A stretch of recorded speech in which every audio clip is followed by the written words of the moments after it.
그래서 지금 현재 이러한 2차 전지 분위기를 봤더니 자, 결국 올해 4월까지는 실질적으로 시장을 이끌었던 섹터인 것 같아요. 워낙에 이제 좋은 이야기들도 많이 나왔고, 그 다음에 뭐 전 세계적으로 뭐 미국도 그렇고 IRA 법안이라든지 유럽의 CRMA 법안이라든지 공급망을 재구축하게 되면서 결국에는 또 한국이 양극재 쪽에서는 워낙에 또 확실한 선두를 좀 유지해주고 있기 때문에 이 부분에 대해서도 상당히 수혜가 기대가 됐었었죠. 그러면서 여러 가지 이슈들이 종합적으로 합쳐지면서 결국에는 올해 1월부터 4월까지 시장을 실질적으로 이끌었고 상승을 주도했었던 섹터였습니다. 그런데 지금 현재 상태에서 과열이라고 불릴 정도로 과도한 상승이 나왔는가에 대해서 우리가 한 번은 생각을 하고 가야 된다라는 거죠. 2차 전지가 워낙에 앞으로의 뭐 지금 현재 실적, 앞으로의 성장성 이런 것들이 전체적으로 기대가 되고, 그 다음에 지금 현재 뭐 중국이나 뭐 미국, 뭐 유럽, 뭐 그 다음에 뭐 동남아 다 마찬가지겠지만 2차 전지 쪽, 전기차 쪽에 대해서 투자를 더욱더 확대하고 있는 움직임들이 많이 보이잖아요. 뭐 중국만 해도 중국이 반도체를 투자할 수는 없잖아요. 그러니까 반도체를 따라가긴 따라가야 되는데 지금 현재 상태에서 반도체가 주도 산업이라고 부를 수 있을 만큼의 기술력이 받쳐져 있지는 않습니다. 그러다 보니까 중국이 전기차 쪽으로 아예 투자금을 다 밀어 넣어버리고 있죠. 정부 쪽에서. 왜냐? 지금 현재 중국이 내수를 활용을 해서 전기차 쪽에선 점유율을 확 끌어올리고 있으니까 이거 이왕 이렇게 된 김에 중국이 전기차 먹어버리자라고 이야기를 하고 있는 거고, 미국도 IRA라는 법안을 통해서, 그리고 최근에 테슬라의 충전 규격에 대한 통일 이야기가 나왔었죠. 결국은 미국 쪽의 정부 쪽에서도 승인이 이루어졌어야지 가능한 건데, 이러한 부분들을 봤을 때에도 각국에서 지금 현재 전기차 점유율 끌어올리기에 굉장히 혈안이 돼 있다라고 생각을 하고 있거든요. 그렇기 때문에 앞으로 굉장히 좋아질 섹터는 분명합니다. 더 좋아질 거고 더 이야기가 될 텐데, 지금 현재 일부 종목들, 우리가 누구나 다 알고 있는 좋은 종목들은 너무 많이 상승이 나오지 않았나라는 부분에 대해서 우리가 한 번은 생각을 하고 가야 된다라는 거죠. 그러면 지금 현재 너무 많이 상승이 나온 종목들에 대해서 접근하기에는 부담스럽습니다. 제가 예전에 에코프로에 대해서 이제 뭐 여러 번 말씀을 드렸었지만, 에코프로는 접근을 할 때 미리 접근을 할 필요 없이 수급이 들어가는 구간 확인하고 그 다음에 이 수급이 들어가는 구간에서 접근을 해야 된다라고 말씀을 드렸었고, 제가 실제로 이 구간에 접근을 하는 것들을 기록을 통해서 보여드렸었습니다. 그러면 지금은 고점 구간, 이 저항을 느끼는 구간에서 차익 실현이 나와버렸기 때문에 지금은 접근해야 될 만한 구간이 아니다라고 생각을 하거든요. 그러면 어느 정도 눌릴 때까지 기다리는 그런 시간이 필요한 거고, 이 기다리는 시간 동안에 2차 전지가 다시 돌 만한 타이밍이 지금 다시 왔다라고 저는 생각을 합니다. 왜냐? 2차 전지는 지금 현재 상태에서 주요 전략 산업이 이미 변함이 없으니까. 그렇기 때문에 앞으로 꾸준하게 시장에서 이야기가 될 수밖에 없는데, 무언가 지금 시장의 흐름을 보니까 양극재 쪽은 살짝 쉬어가는 것 같고 다른 쪽이 좀 도는 것 같더라라는 거죠. 그래서 지금 현재 상태에서 2차 전지 쪽은 무언가 이제는 선별적인 매매가 살짝 좀 필요해졌다. 그러니까 시장에서 누구나 다 좋은 거, 누구나 다 좋은 기업인 거 알고 있는 종목 말고 새롭게 조금 상승이 나올 수 있는 종목, 이러한 종목을 슬슬 생각을 해야 되지 않을까라고 이제 우리가 어느 정도 짚고 넘어가야 된다는 거죠. 뭐 말씀드렸듯이 에코프로도 그렇고 그동안에 리튬 쪽도 어마어마하게 상승이 나왔었잖아요. 리튬 쪽이 보게 되면 작년부터 해서 소재에 대한 이야기가 계속 쭉 나오게 되면서 올해 4월까지 또 어마어마한 상승이 나왔었습니다. 뭐 비단 하이드로 리튬뿐만 아니라 리튬 이야기만 꼈다 하면, 들어갔다 하면 어마어마한 상승이 다 나왔었죠. 그러면서 보게 되면 리튬 관련주들도 지금 사실 매물이 어마어마하게 쌓였어요. 그때 당시에 리튬이라는 게 결국에는 뭐 당장의 실적은 안 나오는데 앞으로의 또 기대감으로 인해서 결국에는 매매가 많이 됐었잖아요. 그래서 이야기 나오게 되면은 상승 나오고, 이야기가 조금 줄어든다라고 하면 차익 실현 나왔다가 상승 차익 실현, 상승 차익 실현, 이러다가 올해 넘어오면서부터 전기차에 대한 기대감이 폭발하면서 완전히 급등이 나왔죠. 그러면서 지금 현재 구간은 보게 되면 무언가 차익 실현이 고점에서 나오고 나서 다시 힘을 모아가는 구간에 진입을 한 거거든요. 그래서 리튬 쪽도 무언가 살짝 애매한 느낌? 물론 이제 오늘 제가 오전에 리튬 관련된 이야기를 좀 다루면서 리튬 쪽의 가격이 지금 최근에 급등을 하고 있기 때문에 리튬 쪽도 지금 어느 정도 반응을 보일 수 있는 가능성이 생겼다라고 말씀을 드렸었어요. 그런데 리튬 관련된 종목들도 시장에 10종목이 넘어가거든요. 그래서 지금 리튬 쪽들도 이제 어느 정도 선별적인 매매가 필요해졌다라고 저는 생각을 합니다. 그러면서 지금 현재 시장을 보게 되면 애매하죠. 시장이 애매합니다. 어떤 부분에서 애매하냐라고 했을 때 지금 저번 주부터 해가지고 시장이 실질적으로 저는 떨어지고 있는 구간이다라고 생각을 하거든요. 왜 떨어지고 있냐라고 하면 역시나 금리 인상에 대한 부분이겠죠.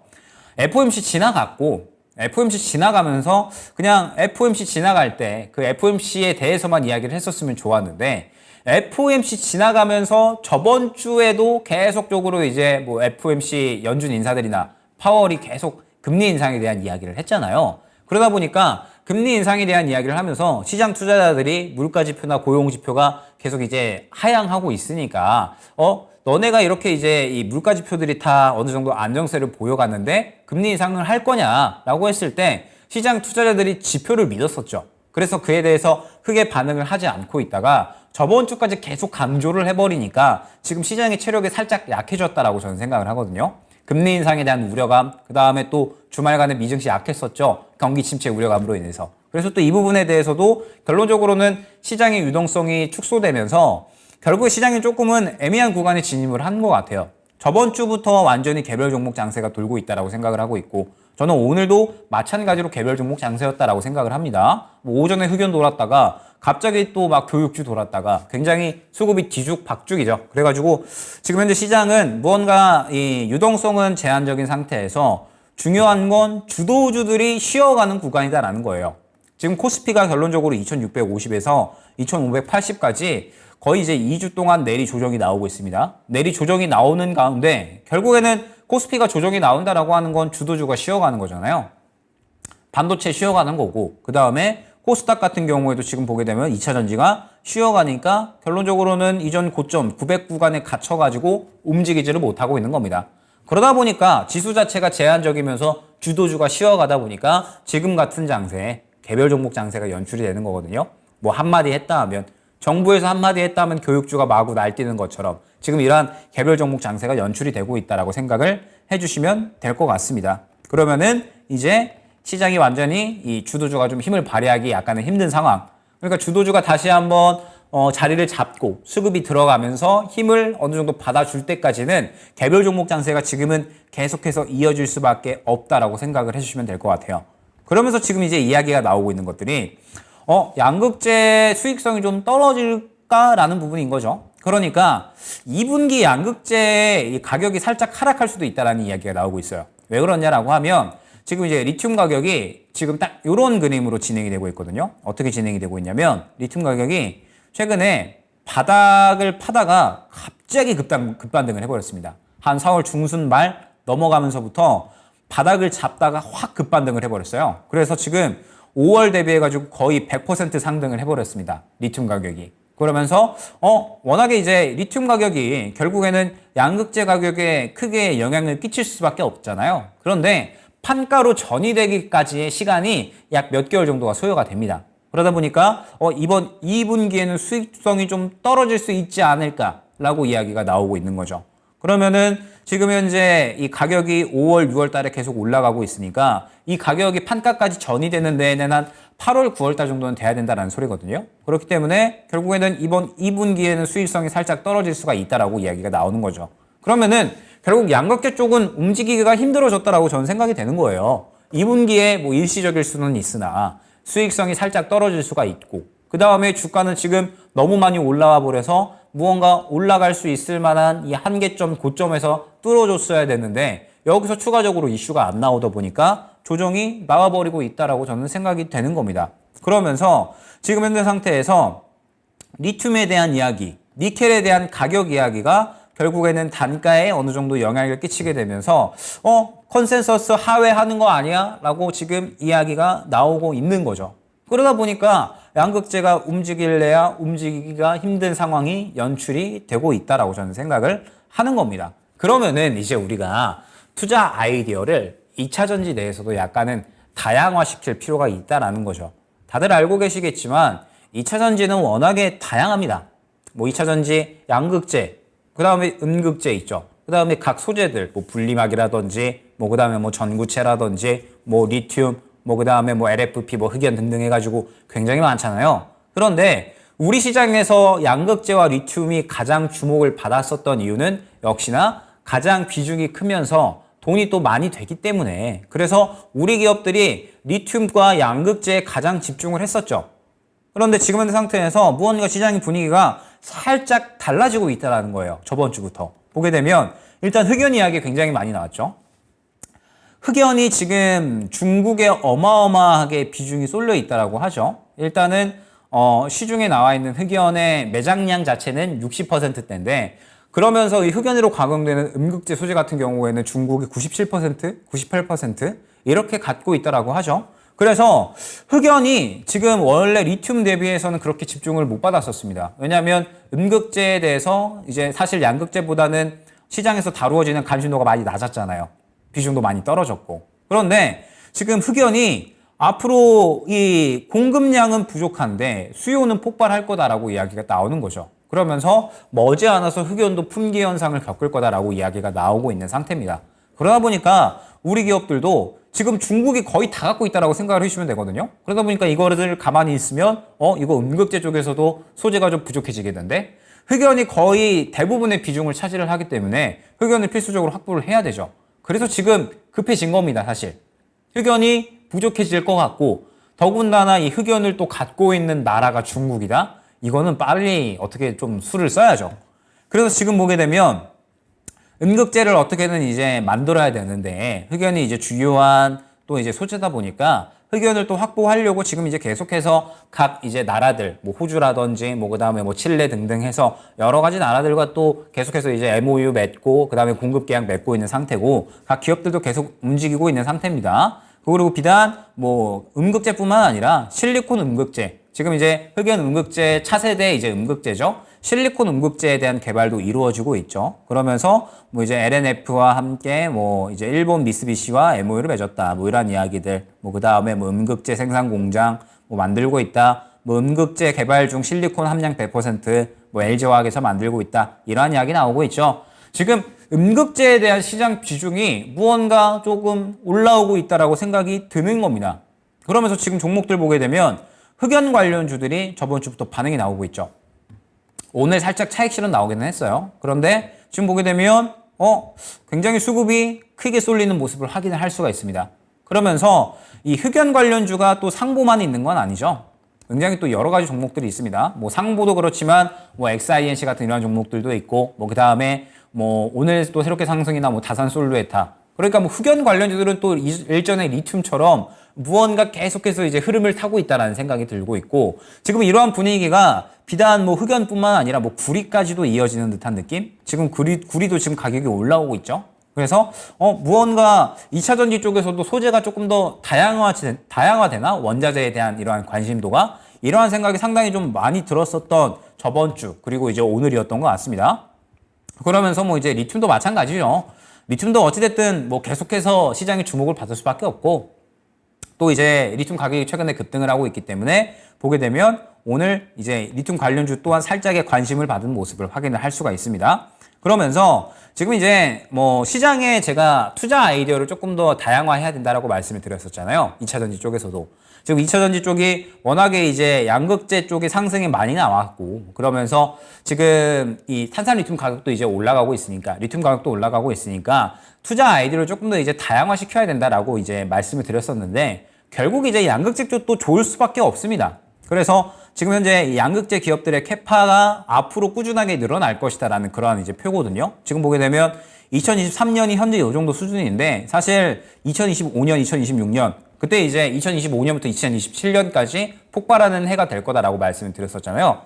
보게 되면은 예상치가 어마어마하게 폭발하는 모습을 확인을 할 수가 있습니다. 에코프로비엠, LNF, 포스코, 퓨처엠 요 기업들이거든요. 그래서 앞으로의 캐파가 어마어마하게 폭발을 할 수가 있는 부분을 확인을 할 수가 있죠. 그러면 시장에서 양극재도 사실 꾸준하게 다뤄질 수밖에 없어요. 그런데 일단 지금 현재 주가 위치가 약간은 접근하기 부담스러우니까 양극재에 이어서 우리가 이제 무언가 좀 투자에 대한 방향성을 다양화시켜야 되는 쪽이 이제 2차 전지가 아닌가라고 생각을 하는 거죠. 지금 보게 되면 현재 상태에서 양극재에 대한 영업이익도 앞으로 이제 폭발을 할 것이다라고 기대가 되고 있는 상황에서 지금 이렇게 각 기업들이 음극재에 대한 투자까지도 늘려나간다라고 하면 그러면은 우리가 투자할 수 있는 방향성이 굉장히 다양화되는 거고 또 이제 이러한 그림을 생각을 해볼 수가 있겠죠. 양극재에서 이제 어느 정도 관심이 쏠린다라고 하면 양극재 쪽에 갔다가 양극재 쪽에서 또 차익 실현이 나온다라고 하면 또 음극재 쪽에서 한번 또 이 움직임이 나오는 이런 이제 왔다 갔다 하는 수급을 치고받는 이러한 이제 그림이 또 나올 수가 있는 거거든요. 그래서 2차 전지는 이제는 뭔가 이제 투자 아이디어를 살짝 다양화해야 될 필요성. 일전에는 그러니까 작년부터 올해까지는 양극재와 리튬 쪽에 완전히 몰려 있었던 것 같아요. 그런데 양극재와 리튬 쪽에 너무나도 이 몰려 있다 보니까 이 기업들이 무언가 이제 미래의 성장성을 좀 다 끌어다 쓴 느낌이 주가에 없지 않아 있더라라는 거죠. 그래서 이제 조금 더 이 다양화해서 앞으로 이제 상승이 나올 수 있는 종목들을 우리가 한번 봐야 되지 않을까. 그러면서 그냥 단순히 양극재 안 가니까는 이쪽을 보자 이러한 느낌보다는 이쪽에서도 지금 뭔가 이야기가 술술술 나오고 있다라는 거죠. 흑연 부족해질 것 같고 흑연이 부족해질 것 같으니까 각 기업들이 음극재 쪽에 대해서 무언가 미래 음극재라고 볼 수 있는 실리콘 음극재를 개발을 한다라던가 아니면 또 뭐 추가적으로 이야기를 해볼 수가 있는 부분이 LFP 차량에 대해서도 우리가 이야기를 해볼 수가 있겠죠. 최근 중국이 LFP 배터리에 대한 경쟁도를 상당히 끌어올리고 있잖아요. 유럽이나 인도 이러한 국가들이 지금 현재 중국이 좀 진출을 하고 있는데 이 진출을 하는 것들을 봤더니 LFP 배터리에 대한 매력도가 커지고 있더라라는 거죠. 그래서 뭐 이제 LFP 배터리에 대한 또 국내 기업들의 투자라든지 2차 전지 쪽은 굉장히 좀 다양화할 수 있는 방안들이 무언가 이제 많다라는 겁니다. 그러면서 결국에는 2차 전지 쪽은 앞으로 좋아질 수밖에 없다라고 생각을 하고 있어요. 그런데 양극재는 조금 끌어다 썼으니까 새롭게 흐름을 탈 수 있는 섹터를 우리가 이제 준비를 해야 된다라는 게 이제 오늘의 핵심 내용이 되는 겁니다. 새롭게 상승이 나올 수가 있는 종목군들이 과연 무엇이 있을까? 이러한 부분들을 우리가 이제 생각을 해봐야 되는 타이밍이다라는 거죠. 자, 보게 되면 아까 말씀을 드렸던 부분이에요. LFP 배터리에 대한 관심도 그리고 지금 현재 시장의 어떤 투자의 캐파가 늘어나고 있는 부분들을 우리가 한번 또 봐야 된다라는 거예요. 자, 지금 보게 되면 오른쪽에 이제 우리가 기존에 썼었던 가장 이제 우리가 좋아하는 니켈, 코발트, 망간, NCM이라고 흔히 부르죠. 그래서 뭐 장점이다라고 한다면 일단은 주행거리가 길고 수명이 괜찮고 그러면서 에너지 밀도가 높기 때문에 결론적으로 이제 주행거리가 길어지면서 충전 시간이 짧아지죠. 반면에 이제 가격이 비싼 부분이 단점입니다. 그런데 LFP 배터리의 가장 큰 장점, 가격이 저렴하다. NCM 대비해서 거의 20-30%가 싸다라고 하거든요. 그러면은 이게 싼 게 아니잖아요. 결국에는 또 차량 가격에 영향이 가는 거기 때문에 그러면은 이제 차를 훨씬 더 싸게 만들 수가 있다는 거죠. 그래서 가격이 저렴하고 안정성이 높은데 무겁고 순간 출력이 낮다. 그리고 에너지 밀도가 낮기 때문에 뭐 이 부분에 대해서도 주행거리에 대한 어떤 이제 의문감 이런 것들이 있었는데 최근에는 이제 이런 것들이 약간 달라졌다라는 거죠. 그러니까 중국에서 지금 이제 2차 전지 쪽에 저는 사실상 무언가 몰빵하는 느낌? 중국이 2차 전지는 무조건 이제 잡고 가겠다라고 이야기를 하는 것 같은 느낌이 많이 들거든요. 결국에는 이제 뭐 내수를 위주로 해가지고 중국이 전기차 시장에서 좀 꾸준히 커나가고 있는데 최근에 이제 유럽이나 인도 아까 말씀드렸었죠. 진출을 하고 있다고. 그러면서 LFP 배터리가 그동안에는 에너지 밀도가 낮고 주행거리가 짧아서 성능이 떨어진다라는 단점 때문에 쓰이지가 않았는데 지금 이러한 부분들을 중국이 기술 개발을 통해서 단점을 보완을 했다라는 거예요. 그래서 단점을 보완하게 되면 사실 NCM 같은 경우에는 쓸 필요가 없죠. 왜냐하면 LFP 배터리가 가격이 훨씬 싼데 성능이 좋다? 그러면 당연히 LFP를 많이 쓰겠죠. 기업 입장에선. 그렇기 때문에 LFP 배터리에 대한 매력도가 상당히 조금 커지고 있다라고 생각을 해주시면 될 것 같습니다. 그러면서 중국이 이 LFP를 통해서 또 유럽이나 인도양으로 점유율을 끌어올리려는 시도를 지금 계속해서 하고 있다라고 생각을 해주시면 될 것 같고 지금 전기차의 흐름도 약간은 그러한 흐름인 것 같아요. 지금 테슬라도 보게 되면 저가 라인도 많이 늘린다라고 이야기를 했잖아요. 원래 이제 전기차는 다들 알고 계시겠지만 테슬라를 예로 들면 기본 한 5천만 원 이상 했잖아요. 뭐 이제 우리나라 국산 전기차 같은 경우에도 사실 보조금을 줘서 그렇지 비싼 편입니다. 그러면서 왜 비싸냐라고 했더니 결국에는 양극재, NCM이 많이 들어갔기 때문에 그래서 이제 비싼 건데 LFP 배터리를 쓰게 되면 중저가 라인업을 이제 많이 쓸 수가 있고 그러면서 LFP 배터리 차량을 쓰는데 그래도 기존 300km밖에 못 가던 게 어느 정도 좀 성능이 괜찮아지면서 350km, 400km 간다. 그러면은 충분히 뭐 우리가 이제 예를 들어서 요새는 뭐 각 가정마다 차를 2대 이상씩은 굴리잖아요. 그래서 내연기관차 하나 쓰고 전기차 하나 쓰면 굉장히 이제 또 절약을 많이 할 수 있지 않을까? 라는 또 이런 생각도 들 것 같거든요. 그래서 앞으로 중저가 라인업은 계속해서 각 기업들마다 다 늘어날 겁니다. 그러면 당연히 LFP 배터리에 대한 매력도가 커질 수밖에 없다라고 저는 생각을 하고 있어요. 그리고 이러한 부분들을 바탕으로 해서 지금 중국이 점유율을 계속 끌어올리려고 하고 있다라고 생각을 해주시면 될 것 같습니다. 지금 보게 되면 인도 전기차 시장 현황이에요. 그런데 최근에 새롭게 떠오르는 매력적인 시장으로 가장 1위로 꼽히는 게 바로 인도 전기차 시장이죠. 우리나라 이제 현대기아도 지금 이 인도 전기차 시장에 굉장히 심혈을 기울이고 있습니다. 내연기관 쪽은 그래도 상당히 이 현대기아가 좀 잘 잡고 있는데 전기차 시장도 지금 이제 잡으려고 노력 중이죠.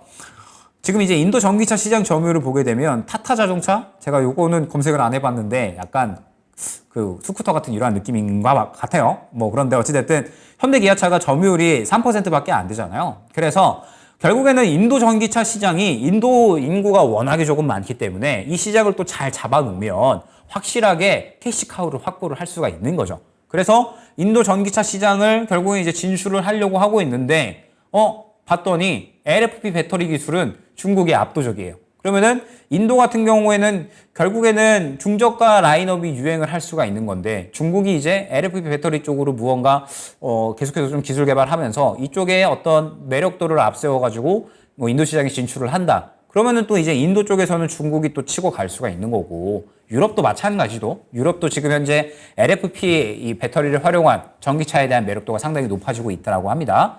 그렇기 때문에 뭐 결론적으로 이제 말씀을 드릴 수가 있는 부분이 우리나라 기업 입장에서도 LFP는 포기를 할 수가 없다라는 거죠. 지금 현재 상태에서.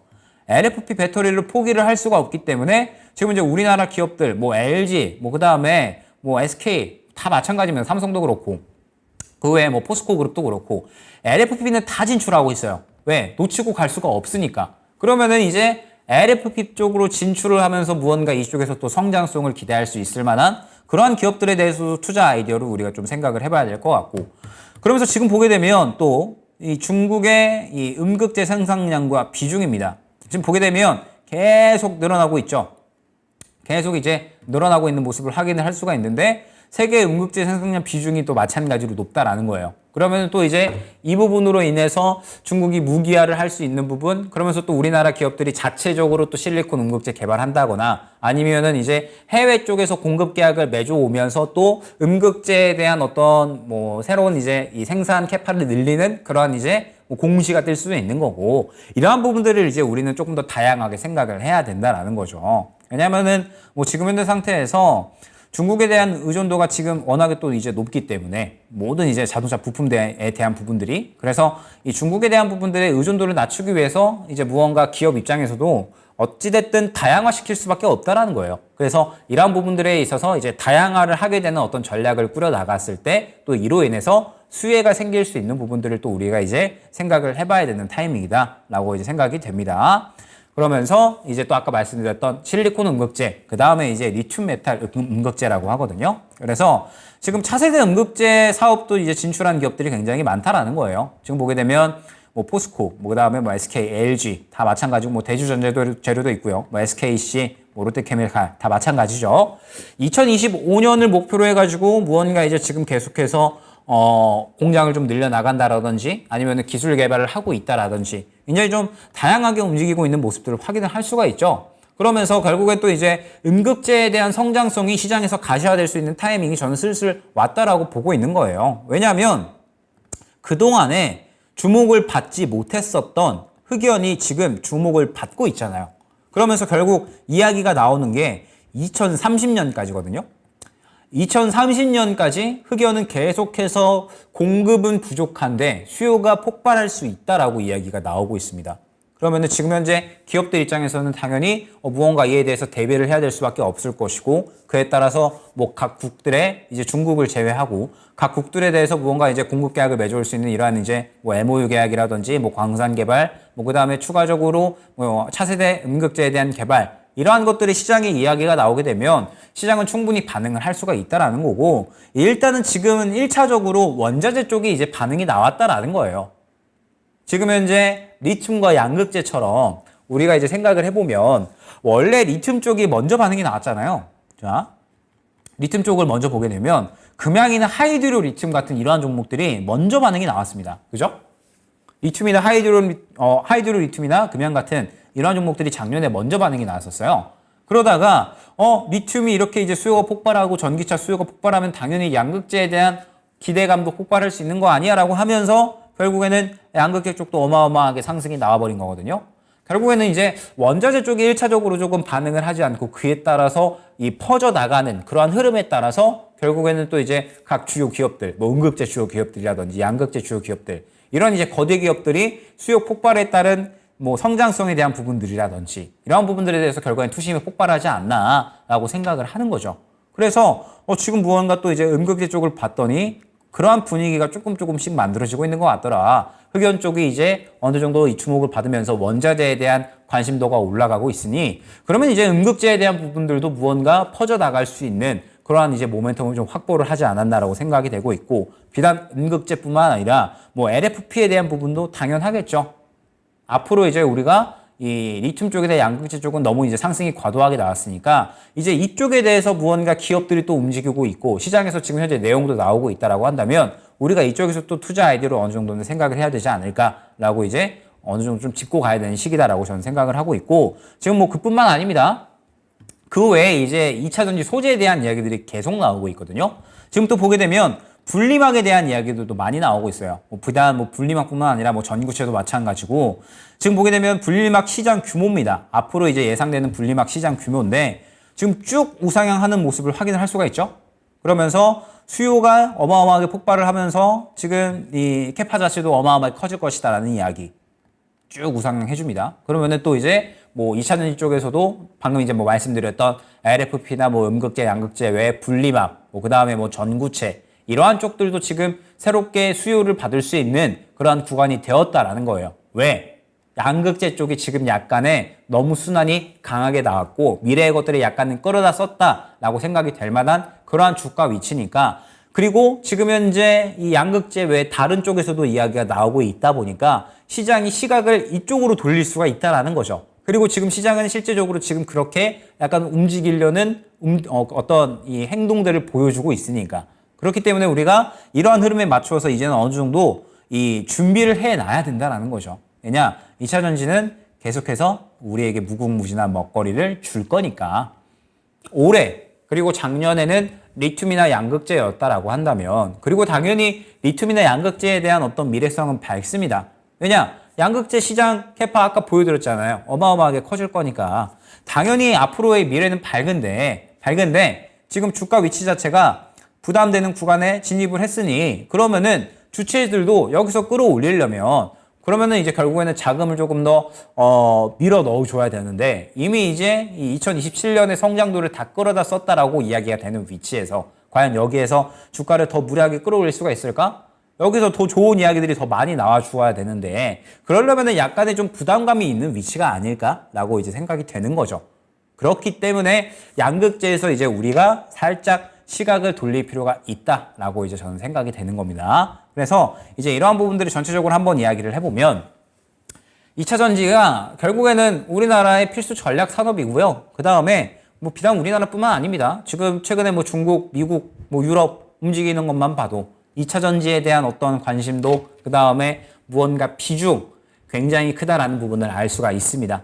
그러면서 뭐 앞으로의 수요가 어마어마하게 증가를 할 거고 결국에는 이제 빠른 시일 내에 모든 차가 전기차로 바뀔 거잖아요. 그래서 당연히 이거는 멈출 수 없는 흐름이다라고 저는 생각을 합니다. 그러면서 당연히 관련된 주식 또한 또 어마어마하게 오를 수가 있을 텐데, 그동안에는 이제 시장에서 주도주 역할을 해줬던 게 무언가 뭐 양극재나 리튬 쪽이었다라고 한다면 이제는 2차전지 전반적으로 한번 싹 다 봐야 될 필요가 있어진 시기가 지금 현재 시기가 아닌가라고 생각을 하는 거죠.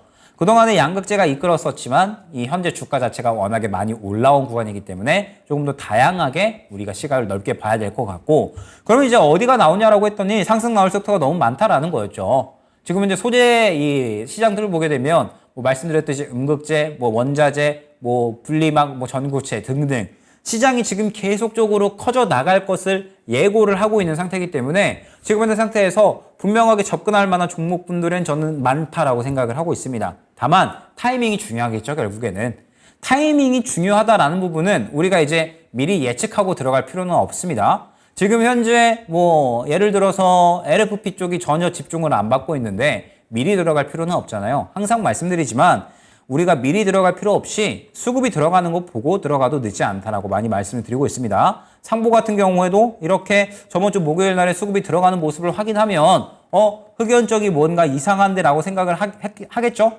그래서 목요일 이후에 금요일과 오늘까지 해가지고 추가적으로 상승이 나오고 있고 다른 흑연 관련주들 봤더니 무언가 아직까지 수급이 살아있는 것 같아요. 그러면은 우리가 미리 예측해서 이제 움직일 필요 없이 흑연 관련주들이 움직이고 있다라고 수급이 말해줬으면 그러면 그 수급을 확인하고 나서 그 다음에 우리가 접근을 하면 됩니다.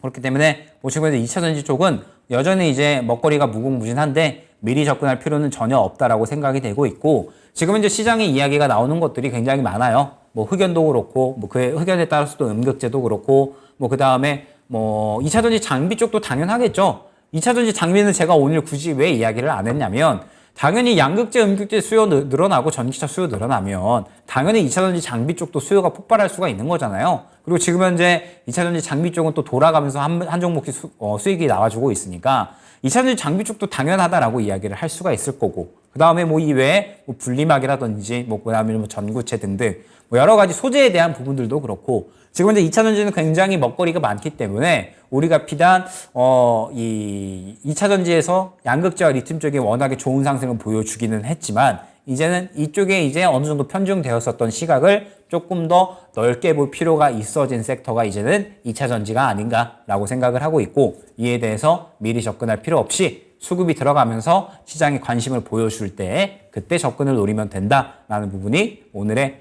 핵심적인 내용인 것 같습니다. 그러면서 이제 뭐 2차전지에 대한 투자 전략까지 말씀을 드렸는데 실질적으로 이제 이번 주가 지나가게 되면 7월달 시장 그러면서 이제 3분기로 진입을 하게 됩니다. 그러면서 저는 3분기가 굉장히 중요한 시기다라고 많이 말씀을 드리고 있어요. 왜 중요한 시기냐면 우리가 실질적으로 다시 한번 이제 돈을 벌 수 있는 시기가 오지 않을까라고 저는 생각을 하거든요. 왜냐하면 4월달까지 그러니까 올해 1월부터 4월달까지는 우리가 굉장히 조금 돈을 벌 수 있는 시기였다라고 생각을 합니다. 전체적으로 바닥 잡고 2차전지라는 주도주가 확실했고 그러면서 시장이 좋은 상승이 나왔고 그러다가 5월, 6월 지금 이제 2달간 시장이 사실 애매해요. 반도체 쪽이 괜찮았기는 했지만 반도체 외에는 전체적으로 다 애매했었다라고 저는 생각을 하거든요. 그러면은 무언가 이제 3분기로 접어들면서 주도주가 분명 출현을 해줄 텐데 3분기의 주도주라고 하면 역시나 반도체 빼놓을 수가 없겠죠. 뭐 저번 시간에도 말씀을 드렸듯이 반도체에 대한 어떤 기대감은 시장에 여전히 남아있다라고 생각을 하고 있기 때문에 반도체에 대한 기대감은 당연하다라고 볼 수 있을 것 같고 그 다음에 2차전지도 마찬가지입니다. 2차전지도 지금 이제 하반기 들어서면서 수요가 계속해서 폭발할 것이다라는 이야기가 나오고 있기 때문에 뭐 캐파 증가에 대한 부분들로 인해서 수혜를 받을 수 있는 부분들 그리고 지금 현재 시장에서 리튬 가격 올라가고 흑연 가격 올라가고 이러한 것들이 또 원자재에 대한 어떤 모멘텀을 또 확보시킬 수 있는 이러한 이슈들이다라고 생각을 하거든요. 그래서 2차전지 쪽도 지금 현재 움직일 수 있을 만한 그러한 타이밍이 왔다라고 저는 생각을 해요. 그리고 그렇게 움직일 수 있는 그 중요한 시기가 3분기다라고 보고 있고 놓치면 안 될 시기가 저는 3분기다라고 보고 있기 때문에 최대한 3분기에 여러 가지 종목군들을 저는 여러분들이 접근할 만한 준비를 많이 하셨으면 좋겠습니다. 그러면서 이제 이 주도주가 움직이거나 혹은 개별주들이 움직일 때 이렇게 수급이 왔다 갔다 할 때 이러한 부분들을 잘 캐치를 하시면서 수익을 또 잘 챙겨 나가시는 이러한 매매 전략을 꾸려 나가시면 충분히 3분기에는 여러분들이 만족하실 만한 수익을 얻어 가실 수가 있을 것이라고 생각이 되고 있고 이러한 이제 제가 디스플레이 그다음에 뭐 반도체 2차전지까지 해가지고 총 3강 동안의 내용들을 통해서 이제 좀 앞으로 어떻게 좀 하셨으면 좋겠다라고 말씀을 드린 부분이 있었는데 여러분들 이러한 내용을 좀 참고를 하셔가지고 3분기에 어느 정도 이 좋은 전략을 꾸려 나가셨다라고 하신다면 뭐 이번 시간은 충분히 성공적인 것 같습니다. 이번 주는 잘 준비를 하시는 시기로 활용하셨으면 좋겠고 3분기에 또 여러분들이 좋은 수익을 챙겨가시길 바라면서 오늘 시간 여기까지 마치도록 하겠습니다. 오늘도 수고 많으셨고요. 이번 주 수익 꼭 잘 챙겨가시기 바라겠습니다. 감사합니다.